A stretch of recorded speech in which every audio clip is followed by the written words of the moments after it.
Hi, I'm Dr. Cheyenne Bryant, psychology expert and life coach. And today we're going to talk about identifying challenges and barriers as a woman. First thing is make sure you are doing daily check-ins. Why are daily check-ins so important? Because if we are able to identify our barriers and challenges on a daily basis, that avoids us becoming overwhelmed with all of what we got going on and at some point experiencing burnout, anxiety, depression, and not being able to manage our world. So daily check-ins are very important. Next, make sure you are having honest self-talk. Listen, we are all experiencing something, whether it be a challenge, a barrier, or both.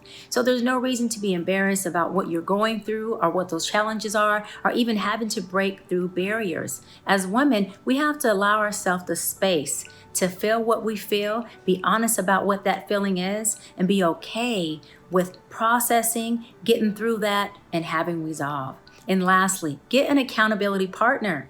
Get someone who you can check in with maybe weekly or twice a week and say, hey, what challenges or barriers do you see from the outside looking in that I need to work on or that I am experiencing? Oftentimes, being inside our own world doesn't allow us to have the best vision, right? The best eyesight or insight as to what we are experiencing. So get an accountability partner you can trust and check in with them minimum once or twice a week, okay? And so let's talk about tips on how you process and get through these challenges and barriers.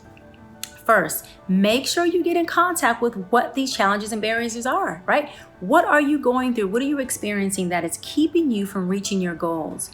What new challenges have you come into that are having you feel disharmony, discord, or not in alignment with your inner being, which is so important. Remember, manifestation happens at the point of alignment.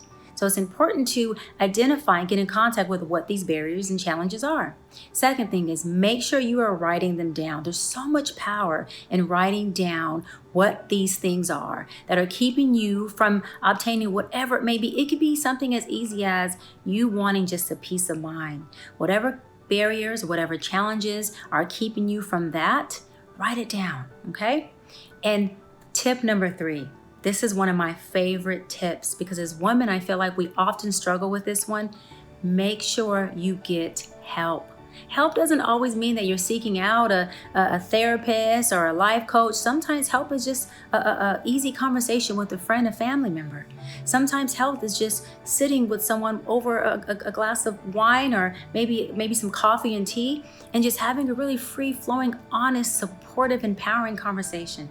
The key to all of this is to make sure that you are identifying that at which is going on with you as far as challenges and barriers, right? Have that self-talk with yourself about what's really going on. Be okay with that, surrender to it and accept it.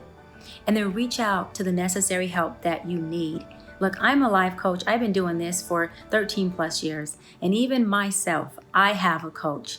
I make sure that I reach out and get the help that I need because I experience challenges and barriers myself that I know that I cannot overcome on my own.